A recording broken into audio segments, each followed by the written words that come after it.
Boston Globe. Romney's side recharged. Obama team recalculating. Brian Mooney with the with the shared byline. The solid verdict for Mitt Romney following the first presidential debate on style points at a minimum has pushed the Obama campaign to rethink strategy and the Republican team to reload. The much-anticipated debate at the University of Denver on Wednesday was a surprise for advisors in both camps, both because of Obama's passive, almost listless approach and for Romney's aggressive, crisp, and confident attack. I go to the front page of today's the Washington Post. Obama looks past debate. Performance shakes Democrats. President plans new approach in next forum. Scott Wilson, David Nakamura write, President Obama sought to put a sluggish debate performance behind him Thursday with a pair of combative speeches in swing states as his campaign advisors acknowledged that he would have to change his approach before meeting Republican nominee Mitt Romney again on a national stage. Obama advisors said the president decided before Wednesday's debate that he would not fight his rival before a primetime television audience. They acknowledged that Obama will have to do more in the next debate to defend his record and hold Romney more accountable for his economic proposals, which the president sharply criticized Thursday on the campaign trail. So some of the headlines brings to mind, though, exactly how this is playing out. And so why not go to somebody who deals with the plays to win? Playmakersystems.com is where you can find Alan Kelly. Of course, he joins us every Friday. He was here for the debate the other night and is on the road, so joining us today on the phone. Thanks for being here this morning, Alan. Good morning, Tim. How are you? I'm well, and recasting. I was telling people, my headline is that the Obama campaign is recasting Mitt Romney as a mendacious chameleon. So I don't know if there's a mendacious chameleon button on your Playmaker app, but there you go. If you want to add it, feel free. Well, the play, I mean, if you're serious, the play would be a framing play that we call a label, where you take complex, situations and you boil them down into, pithy sound bites, which, of course, is very, very popular. We talked about this a couple months ago. It's sort of in campaigning these days, one of the most abused and overused plays.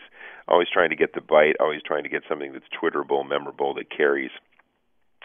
Mendacious chameleon. I just, the lying changing of colors, Mitt Romney.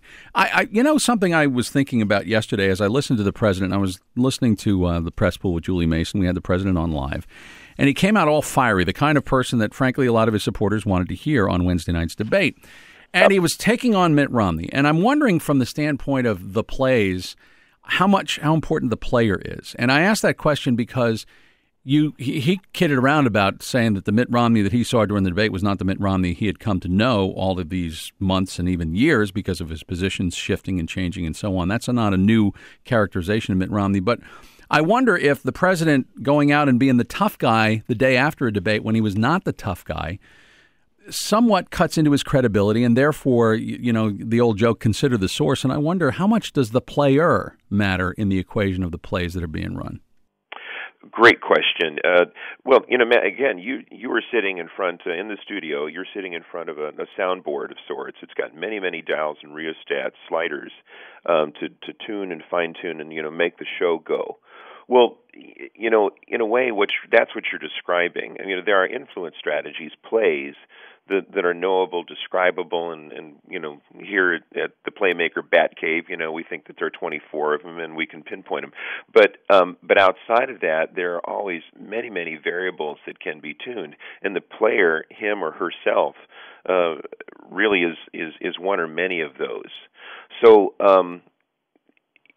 Absolutely, you're right that Obama's credibility, was pretty seriously undermined or self-immolated.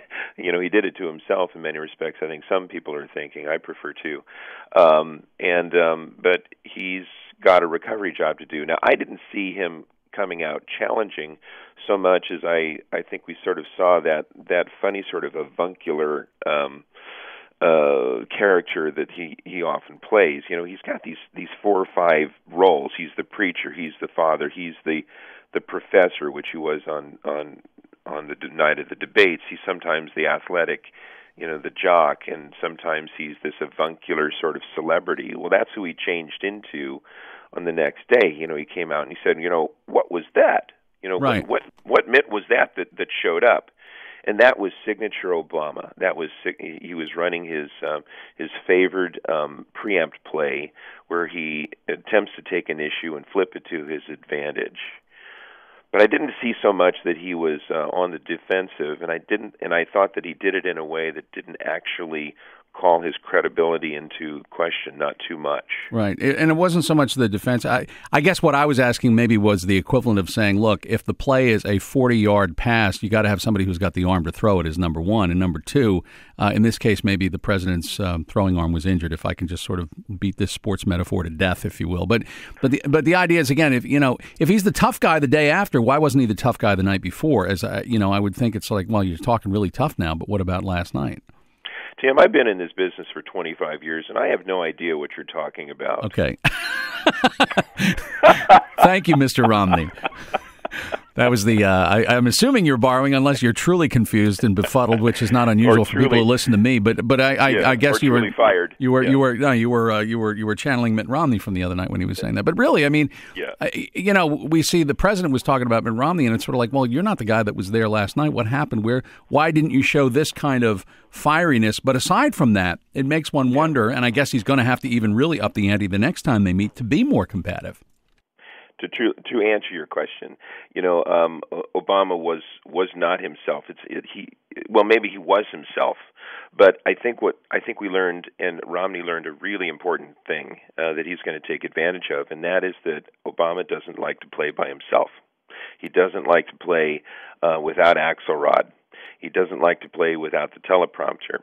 He doesn't like to go one-on-one, and he doesn't like to have to stand there and be held account for his 3.5, 4 years in office. That was a very uncomfortable reality, and we've been leading to it, and Obama and campaign have been running red herring after red herring, which is a diverting play, to try to get off the uncomfortable subjects of his performance or of the unfortunate economy and so on and so forth. But in a sense, and this is what's so great about debates, is that the candidates are stripped of all that window dressing and all that extra capability.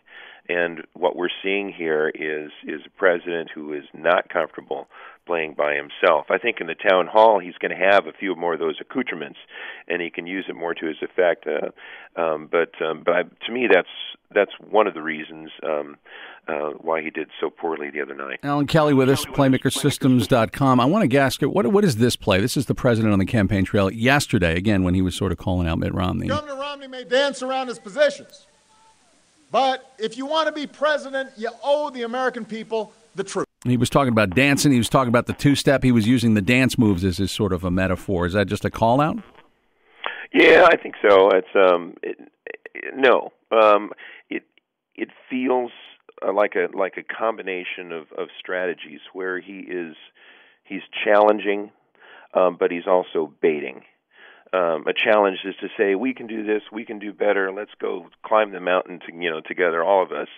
But what you really know he's doing is that he's baiting. He's trying to get Romney to bite on some sort of lure. And I think that is the play that we're actually going to see much more of in the next debate, because Romney now believes that Obama is baitable. Mm-hmm. And I think that Obama, from his perspective, is going to want to do that to try to get the upper hand quickly. I have one more play that I would like to throw by you, and this is from Mitt Romney, and it was on Fox News last night, and people who remember a couple of months ago he made comments. They just surfaced about 2 weeks ago. This is when he was at a fundraiser in Florida about the 47%.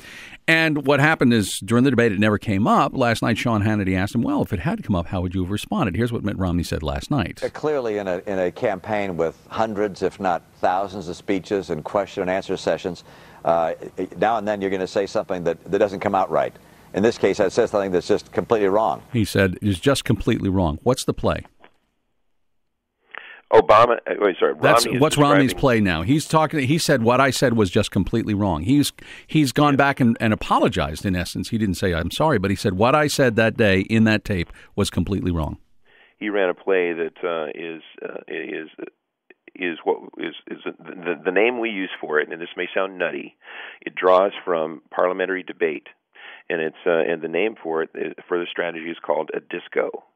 And you might guess it was coined in the 1980s, in the era of disco. Mm-hmm. But it is where you essentially take one step back in order to take 2 steps forward, or where perhaps you have 4 points of a proposition where one is maybe false and has been undermined, but you want to salvage the other 3. And it's a form of contrition, of apology, of saying I was wrong, of falling on your sword, of mea culpa, blah blah blah. But it is a voluntary effort to say you got me on that one, and I apologize, and let's move forward. Discos are very, very good in this particular setting, and I think particularly for Romney, because he has misspoken so often. So maybe this is so interesting to me.